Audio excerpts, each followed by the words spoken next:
Folks, it is literally the show of the year. If you've never watched the Gilcast before, or maybe if you're only a casual viewer of the Gilcast, boys, this is the one that you need to be watching. It is the Week 2 NFL DFS recap with myself, Davis Mattek, Sammy Reid, Nate Nohling. Boys, I just got one thing to ask you. Why do you hate Mac Jones?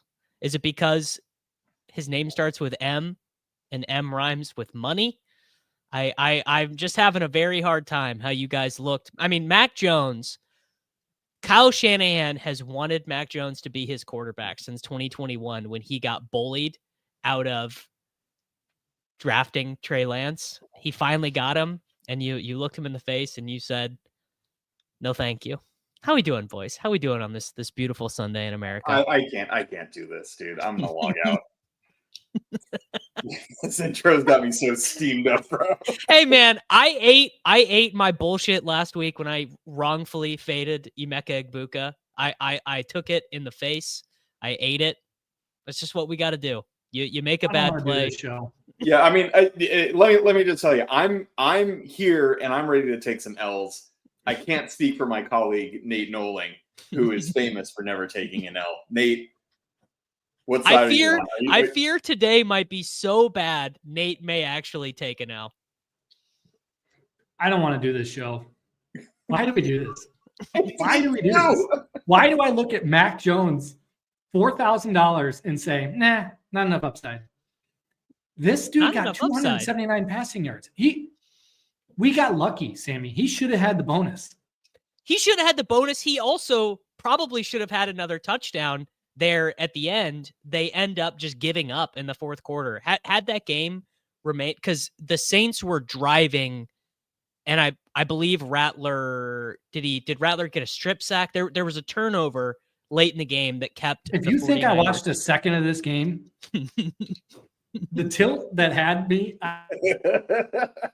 Fields. Nate turned it off the moment that Justin Fields had 3 plays in the third quarter and then immediately went out with a concussion in the fourth. He was done. Yes. I'm currently at a 100% rate of playing T. Higgins in cash in 2025. You're so lucky, bro. He's so bad. He's so bad. I mean, man, did I really not want to play him at all. I had no interest in playing T. Higgins today and got by hook or by crook pulled in there. This right here is the cash line in the giant $50 double up. Looks like 135 points. Called it good. 60% owned Hollywood Brown. I mean, do we have an early leader in the clubhouse for worst cash play of the season? Hollywood Brown, 60% owned against the Philadelphia Eagles. No. I'm fine with Hollywood Brown.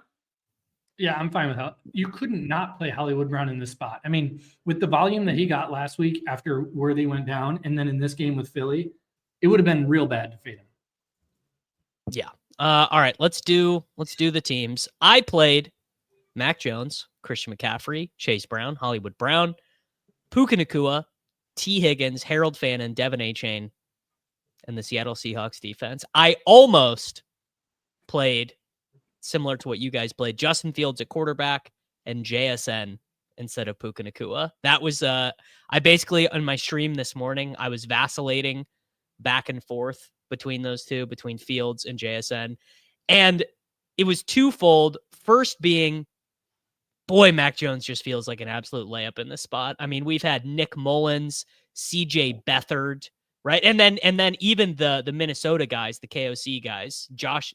I mean, Sammy and I had a co-managed team that got absolutely saved by the Pastronaut season from Josh Dobbs. One of our co-managed teams, like, literally cashed us the whole season. That was the year we won the second year we won the pentathlon, Derek Van Riper's pentathlon, and Josh Dobbs was our guy all the way in best ball, in DFS, all the way Dobbs. Hollywood, Puka, T at wide receiver, Harold Fannin Jr., Devin Achane in the flex, and the Seattle Seahawks at defense. We all played Christian McCaffrey, Chase Brown, and Devin Achane. Did you guys have iterations with Kyron, or did you guys have iterations with James Conner? I thought those were the only 5 playable running backs in cash. Travis Etienne at 5,700 or 5,400 was the one guy that I considered saving salary with, and in the end, I just couldn't do it. So what about you, Nate? Did you think I about didn't want Connor or Connor, Kyren? bro. Like Connor's like not bell cowing, so you can't play him when guys around this area are bell cowing. I mean, I definitely thought about Connor. I thought about Kyren. Etienne, not really. No, same. But I thought Connor and Kyren, I thought were good plays. But I thought that like, I think A-Chain, McCaffrey were like 1-2, and then Chase was right there too. But yeah, I did not consider Etienne at all.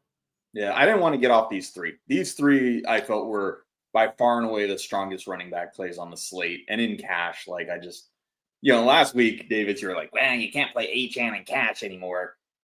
He's just not that was classic Sunday Night Davis. I'm responding to what I just saw. I just haven't had enough time to think through it. I got to give a shout out specifically. Ben Gretsch in Ceiling Signals had a really good write up on the Dolphins, and then Rich Rebar, who I do the Friday show with, said the same thing, which is that Tua had the awful turnovers, but the offense itself was not that bad. It wasn't like they didn't generate any positive plays or that they were like 2.6 yards per play or whatever.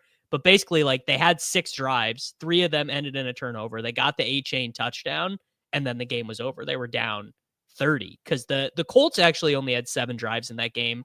They just ended with a touchdown on every single one. If we look at the base running back projections, you got CMC, you got Gibbs. Actually, funny if I sort by points per dollar, you have Tracy there. Don't think we're going to see that one again.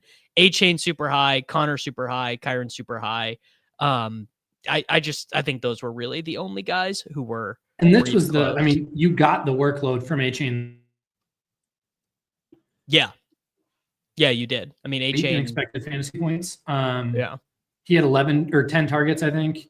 11 rushing attempts. I mean, that's exactly what you want from him.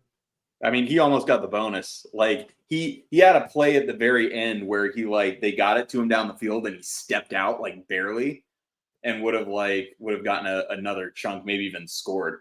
Oh, I thought he scored. I thought he literally ended the game with like a 60-yard touchdown. Yeah, it was super close. So he could have easily scored a lot more. And then the wide receivers, I thought there were slightly more wide receivers in play. Obviously, I thought Puka was in play. I thought Chase was in play. I thought that JSN was in play. I thought T. Higgins was in play. Hollywood Brown was like the absolute lock of locks. I mean, he feels really bad. Yeah. He was the best points per. I mean, the guy had 16 targets in his last game. Now, I actually don't know which one of you guys did not play Puka Nacua. We'll get there. Nate, yeah, you do. I honestly, I actually don't. We'll get there. Nate sent a lineup this morning that had Harold Fannin and Trey McBride in it. I want you to at least say that you were glad that we talked you out of doing that.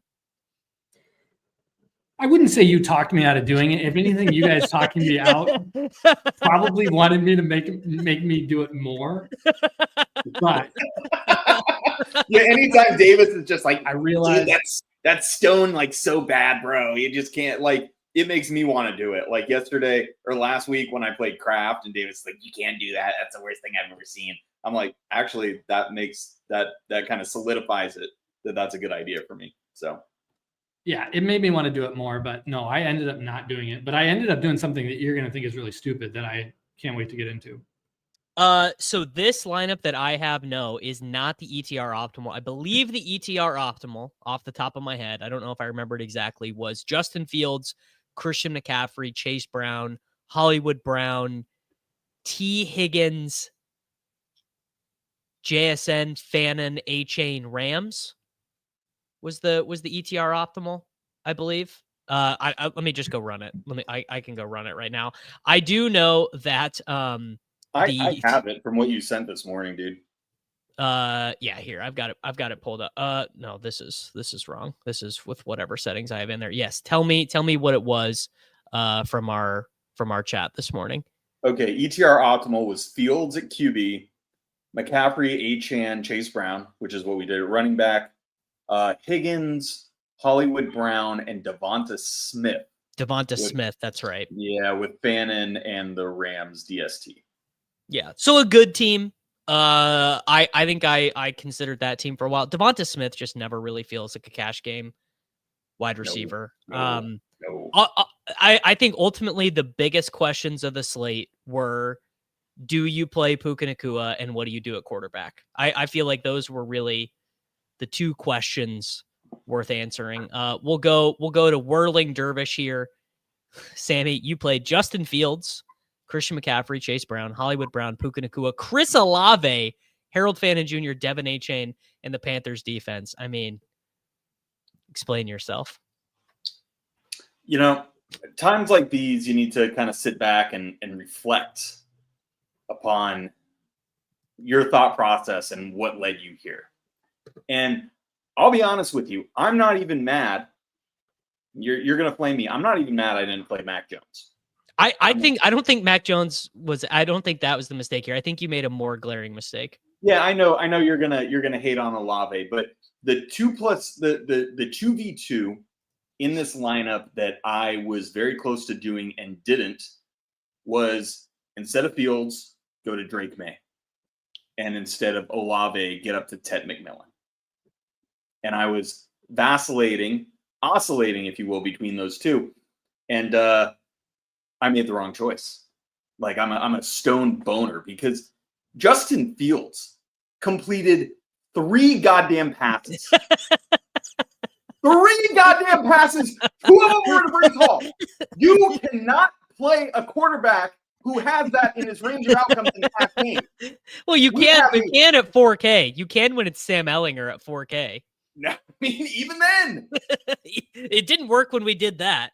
No, it didn't. It didn't, bro. And let me just tell you, like, to play a player, we have a lot of data on Justin Fields. We know. We sure do. We know who Justin Fields is. And he's playing the Buffalo Bills. The Buffalo Bills are like a well-coached team and a really good defense and yada, yada. Meanwhile, Drake Maye is playing the crust that is the Miami Dolphins.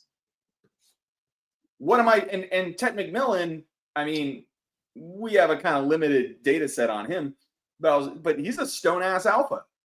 And he hit the bonus. And if I just play that 2v2, if I just play Maye and Tet, it's a complete print. And instead I played a guy who completed 3 passes on the day because I thought he had a good floor, right? I gotta be honest. Bad. I think obviously you guys did run bad on Fields. I don't think it was terrible. No, it is not run bad for Fields. We're gonna take your L, chat person. You take your L. I'm taking mine. Justin Fields can't throw the damn football. We have years of data on this. We've watched him. He stinks. And yet he can run the ball a little bit, and that's great. And he's an okay fantasy quarterback, whatever. He freaking stinks. And these stink-ass outings are in his range of outcomes, and it's not what you want to do in cash. And it is what I did in cash, and I deserve to lose. I deserved to lose here. Here's the issue with this lineup. First issue with this lineup, it doesn't have any Bengals pass catcher. Highest team total of the week. Yeah, I mean, whatever. It didn't have T or Chase. The other issue is most obvious thing of all time is that if you're not playing Mac Jones and you're punting on defense, you had to play the Saints. You had to play the Saints defense against Mac Jones. The Panthers just felt random to me. I didn't have the money, dude. I didn't have the money. So you literally just punted D with no care in the world of. Yeah, Kyler Murray sucks, so I played a defense against him. Yeah, and I got 3 points out of him. Like, it's fine. I just think from also like ultimately the reason why I didn't want to play Fields was the Bills could always beat them by a billion and just have it totally shut down in the second half. Like Fields it's back and forth, and like it's okay if Fields makes a mistake. It's okay if Fields misses a throw because the other team's going to go 3 and out too, and the Jets are going to get the ball back, and he'll have a chance to finish up some drives. Like Fields is still going to have some crazy fantasy games this year, right? Like I don't think anyone. He was the top scoring QB in week 1, I think. Yes, like it's still gonna happen a ton. It did not feel like the Bills were a good spot for it because they could be down 20-0 immediately, which is exactly what happened. Exactly what happened. And meanwhile, Drake Maye, 2 touchdowns, a rushing I touchdown. gotta be honest. I was scared of Maye, and you here's my chance. Maye was the best cash quarterback of the slate. Maye was the best cash quarterback. I get the Mac Jones concern at 4K. There's a legitimate floor to Mac Jones that is like dustable. But Drake Maye was a much better play. The fact that we all didn't play Drake Maye. I mean, Drake Maye was the best cash play. And Agreed. Justin Fields is egregious. Egregious for someone who's ever watched him play football. Definitely egregious for someone who's watched him in Chicago flounder for years and realizes there are games like this where he legit. And yeah, I get it. He had an injury, fourth quarter, whatever. But the reality is he wasn't scoring any points in the fourth quarter anyway. The injury saved us from hoping. The injury allowed us to spend some more time with our family. And the injury was a joy for my afternoon. I knew I don't have to hope. Versus watch every play and watch Josh Allen just run the ball, hand the ball off to James Cook, and watch the clock just drain as the Jets run 3 total plays of offense in the third quarter. I don't need to watch that for another quarter. What are we doing here? Why are we playing Justin Fields? Here's why, Nate. Mental weakness, because in the projections, like I know what the ETR projections were, Fields projected for like 1.5 better than Drake Maye. And that's mental weakness, right? I just got done last week saying how the beginning of the season is where the projections are going to be the most fragile. And also, you don't just look at median projection. Like, it's a good guide, but median projection is anyone can look at a number. That's the science, right? There's a little bit more of an art to this. And we were not artists. We were a slave to the projections, and we got dealt with. We forgot who Justin Fields was for that few moments before lock. And that's why we didn't win money on DraftKings cash this week. Mentally weak.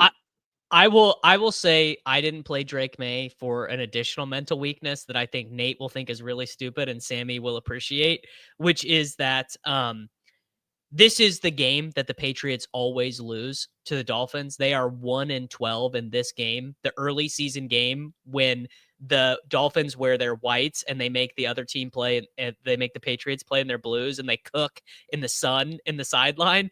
That enough was for me to be like, dude, I'm not playing Drake Maye. I'm playing Mac Jones. I'm not playing Drake Maye. I'm glad you acknowledged the stupidity of that take before you said it, so that I don't have to say it. It's so dumb. It's so dumb. I mean, ultimately, hold on, Nate. I need a Nate take about Olave, because obviously almost nobody played him in cash. But Olave got like 12 targets last week. I think how owned was Olave in the $50 double up? Like, was he let me see. I have the massive 25 pulled up. He was 15%. Oh, I don't think Olave was that bad. I actually don't either. There was worse. Yeah. Thank you. There's much worse. Good. There was worse, and there are players that are about to be revealed that were less owned in the massive $50 double up in Nate's lineup. That actually, Nate, when put you it this way, there were people who not only played Justin Fields but also thought, you know what I should do? I should also play the wide receiver at $6,500 in cash games for the guy who can't throw the ball. No, nobody played Garrett Wilson. At least with Justin Fields, his upside with rushing, like, I also want to lock in my $6,500 wide receiver. Yeah, I mean, Garrett Wilson was like 10-12% owned in cash games. Oh, no, that's worse than fading Igbuka. I think if I put those two on a scale, fading Igbuka in week 1, playing $6,500 Garrett Wilson in cash. I think playing a Jets passing stack against the Bills. Good one. So that's why I didn't lose all my money today. I only lost like a third because people played Garrett Wilson. That's awesome. So Sammy's team in totality: Fields, CMC, Chase Brown, Hollywood Brown, Puka, Olave, Bannon, A-Chain, and the Panthers. Yeah, I mean, Panthers, I just think you were, I don't know what, your brain was not engaged on that one. And this is just a weird it's a weird team. I don't know. I can't say it's. I just never looked at this combination of players. Nathaniel, you played Justin Fields, Christian McCaffrey, Devin Achane, Hollywood Brown, JSN, Devontae Adams, Harold Fannin, Chase Brown, and the Dolphins defense. I honestly, when you first posted the Devontae Adams one, I was like, dude, that is so dumb. Why would he do that? Why would he not play Puka? You ended up getting good results, but I actually think you were clearly, I don't know about clearly right, but I think it was like obviously fine, because the only reason why Adams' passing volume was weird last week because he had the Stingley matchup, and there's just not really anyone on the Titans that can a do that. defensive player. Wow. Yes. Davis, this is a little bit more of a no ball take. Wow. Here's the deal with Devontae Adams. So Devontae Adams is an old dust ball. Week 2, after week 1 of basically getting shut out, Matthew Stafford is going to get him the ball. He was complaining all week. This is the only week you can play Devontae Adams. And at 5,900, this was like, I knew he was just going to get fed. And he was. Obviously, he didn't do anything with getting fed. He had he's going to end up the highest on every expected fantasy points of the week because he had 6 end zone targets for 0. I mean, it was brutal. But yeah, they had that sequence where he had 3 targets in the end zone, didn't catch any of them, and I'm like, Nate's dicked. I was like, I know, I was like, I know Nate was tilting that. Devontae Adams at 5,900, I was like, he's gonna get the targets, and if I play Puka, I'm gonna watch Devontae get all the targets, and I'm gonna never forgive myself. But so Nate just big ball sacked it and didn't play Puka, played Devontae Adams for 1,700 less, and basically got the same thing.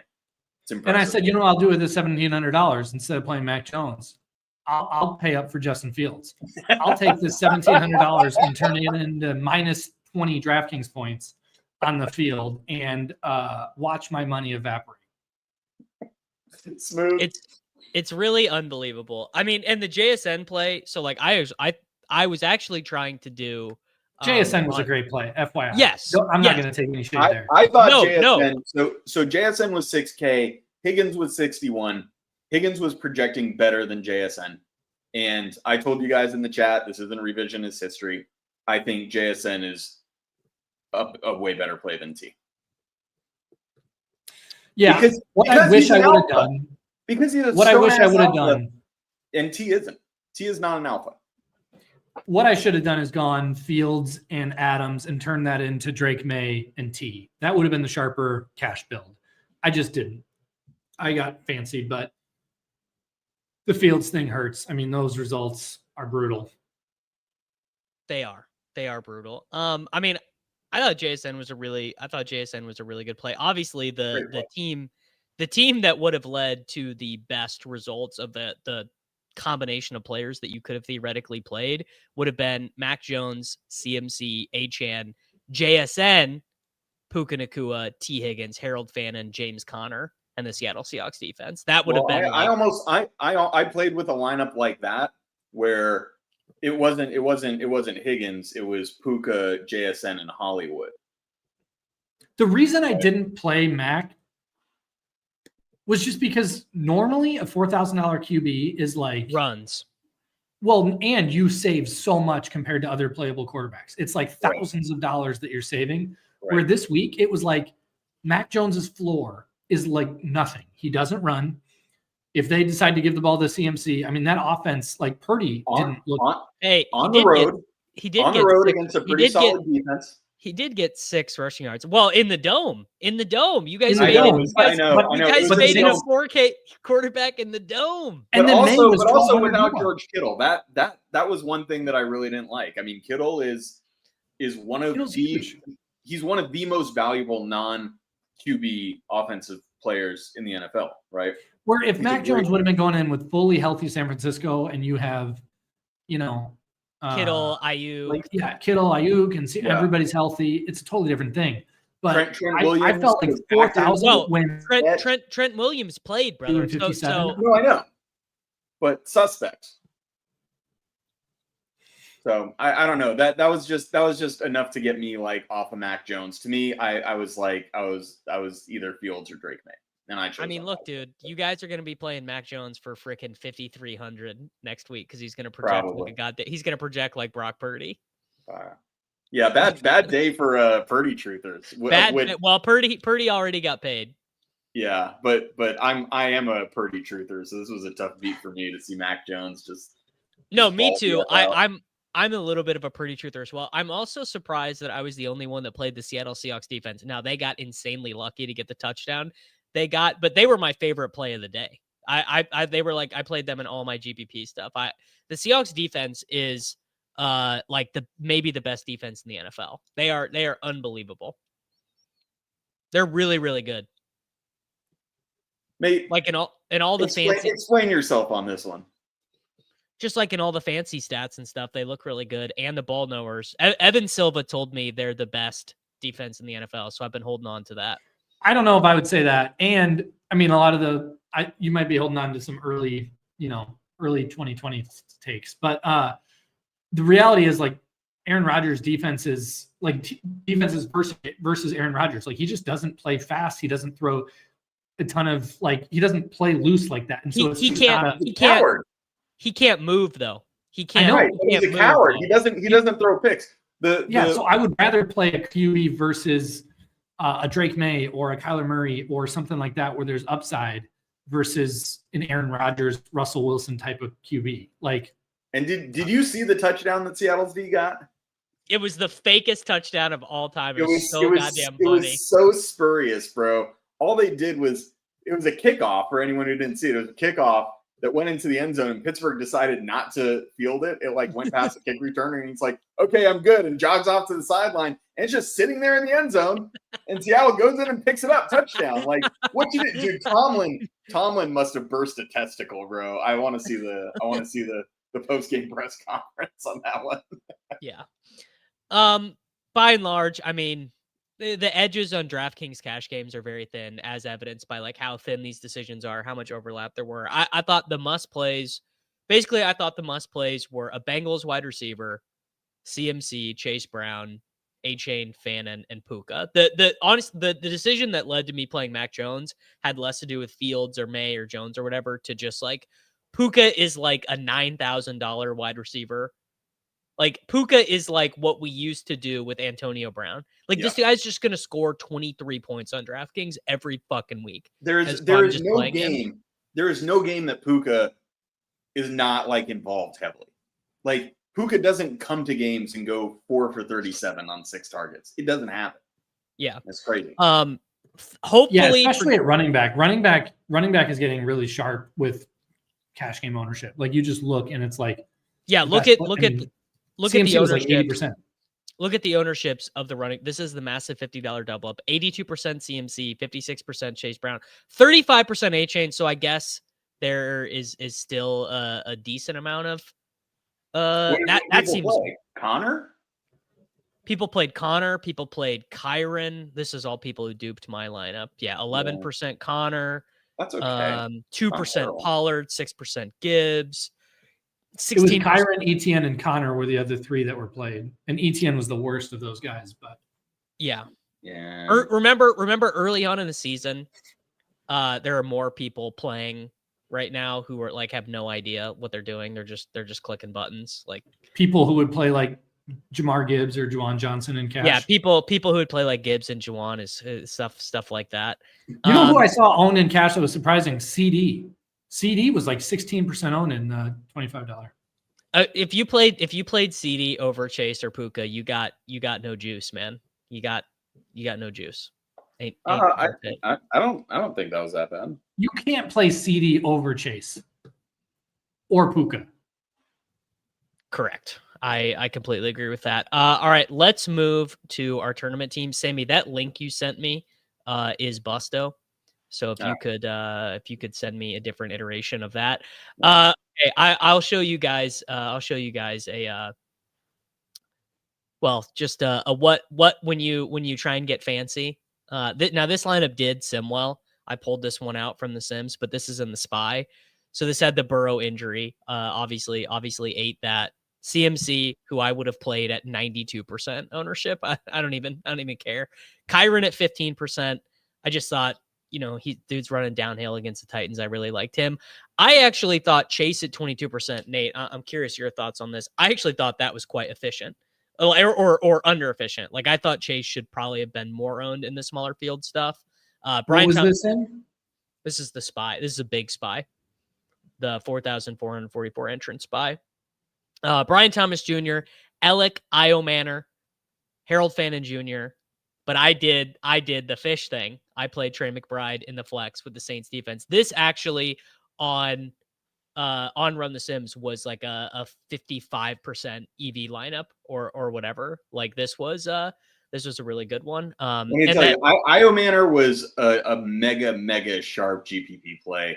Like he had so many targets last week, a lot of air yards. It was really good play, I think. Yes, I really liked it. Although the thing that is tilting me the most about my tournament teams this week was that Amon-Ra St. Brown was my flag plant, and I played him quite a bit, but I just didn't get the right pieces altogether. Like I didn't get Goff, St. Brown, and Rome all together in a good Jameson. Yeah, you could just stack it up with Jameson. Yeah, actually, and here's another funny thing. So I had those site credits left over from FanDuel last week. I played in the 222, so the $220, and I faded Burrow, who was like the most owned a player has ever been. And I got Lamar, Chase Brown, CMC, Zay Flowers, Tet, Puka, Warren, and Pollard. Just no touchdowns. I got touchdowns from CMC and Puka, but freaking Lamar throws 4 tuds, none to Zay Flowers. Like this was a pretty good team.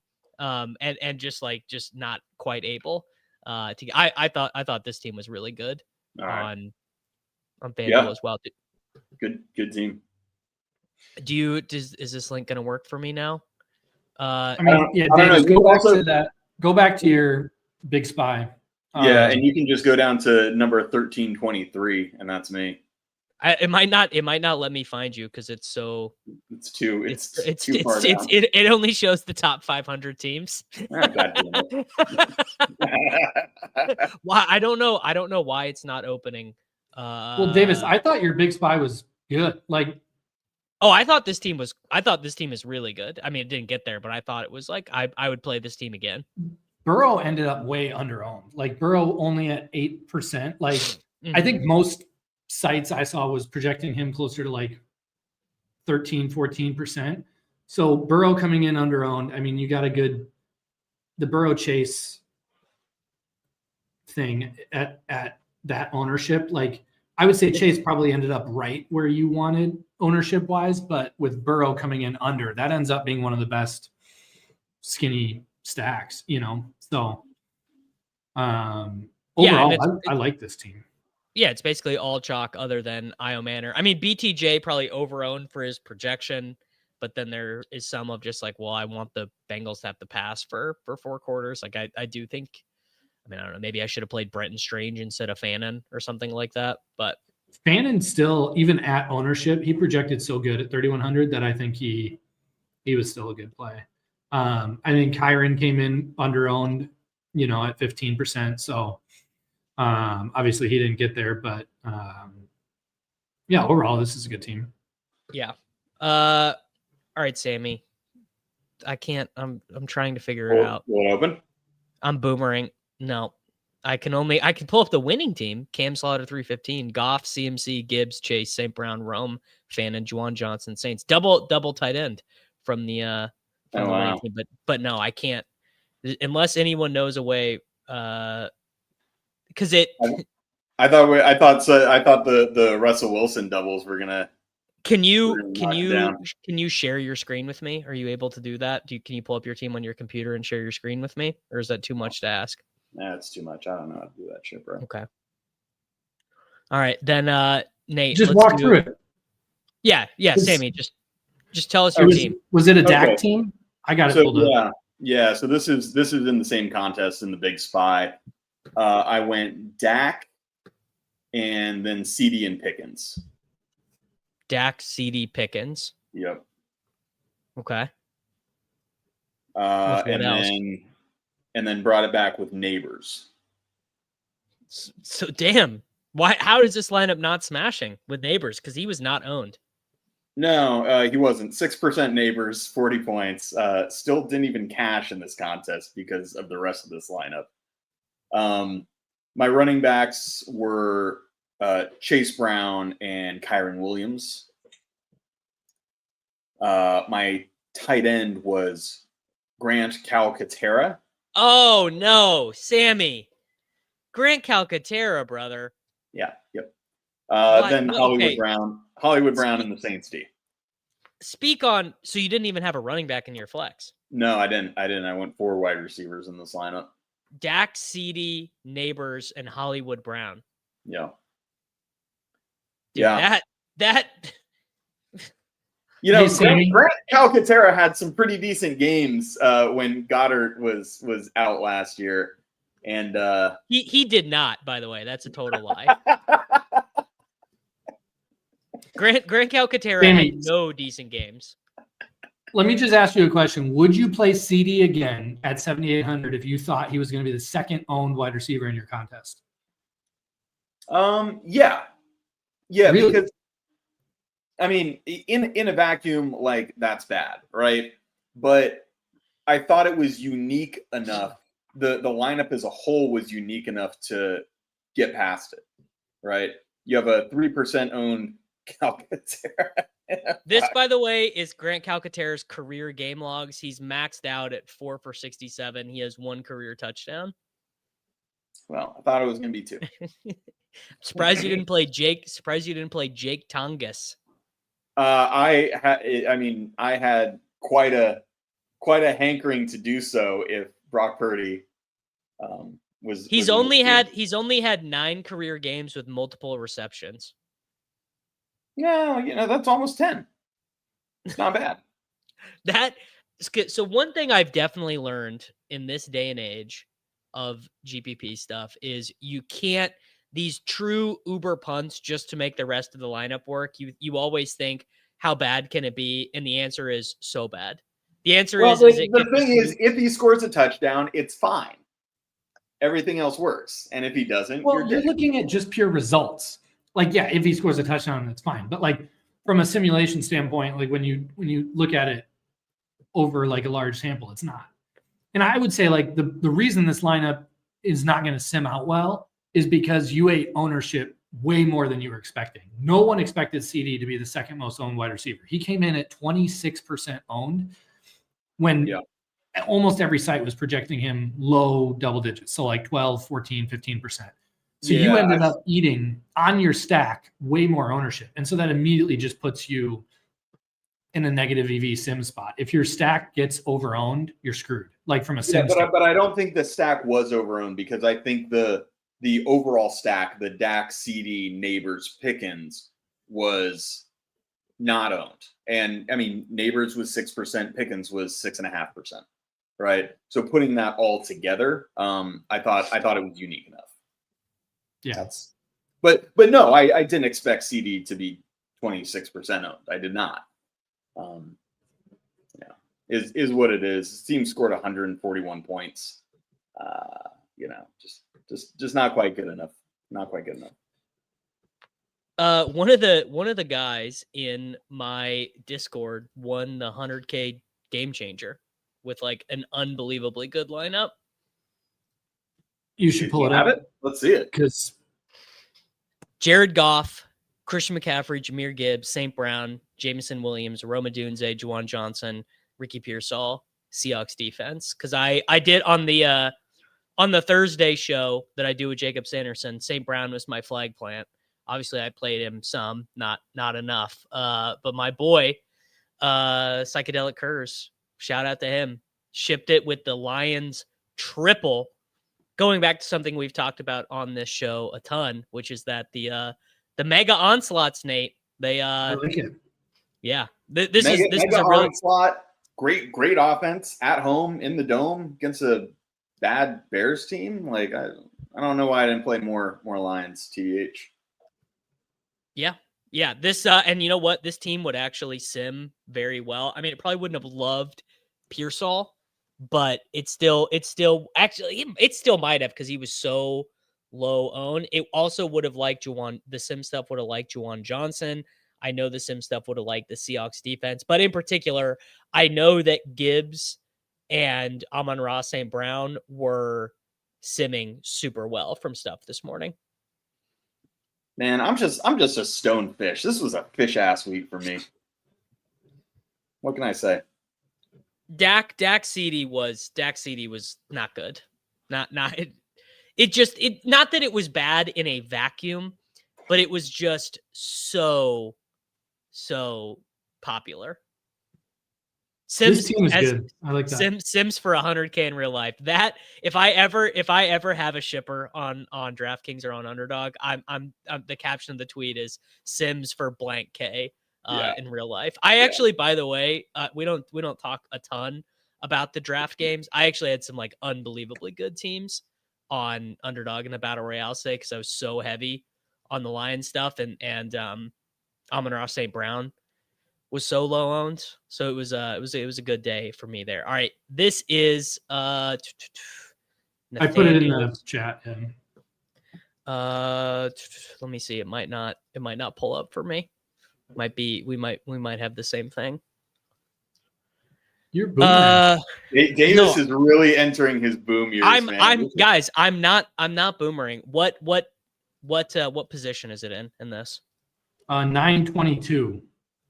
It's out. If it's not in the top 500, it won't pull up. Okay, well, I'm not gonna find one in the top 500. We're gonna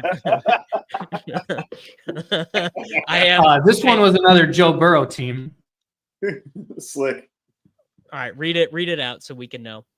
All right, so it was Joe Burrow, David Montgomery, Kyron Williams, T. Higgins, DK Metcalf, Jamar Chase, Harold Fannin, Trey McBride, Saints D. So that just immediately strikes me as way far away from the optimal for what you play. I like David Montgomery. Montgomery. Yes, David Montgomery. So here's the deal. It was a Cincinnati. I had a lot of my salary tied up in that. And Burrow came in under-owned. Chase came in right where I wanted, and T came in under-owned. I mean, T at 14% in tournaments is like the type of guy that people like playing in cash games but don't want to play in tournaments. But which is like the opposite of what it should be. Yeah. So Chase, and Burrow was one of the better doubles of the day post lock. I mean, when you combine ownership and stuff, Burrow at 10% in this spot with the team total that they had is like, that's ideal. So, and then Montgomery projected really well at 5,400 and had very low ownership. And this game projected to be one of those slower paced games. Like this projects to be a type of game that Montgomery would get workload, and have goal line opportunities. And this projects to be a Montgomery game. And so, I thought Montgomery at 0.8% was great. And then, dude, let me just tell you, Montgomery is I don't know ball take now. He's getting iced. It's over. Dude, he still got workload. It's over. It's just so touchdown heavy. I mean, I wouldn't say I would never play him, but I probably will not play David Montgomery at all this year. I would think. I mean, that's fine, but he still has, he had 11 rushing attempts and he had a lot that was near the goal line. He's going to project to have decent expected fantasy points compared to to your point, way less.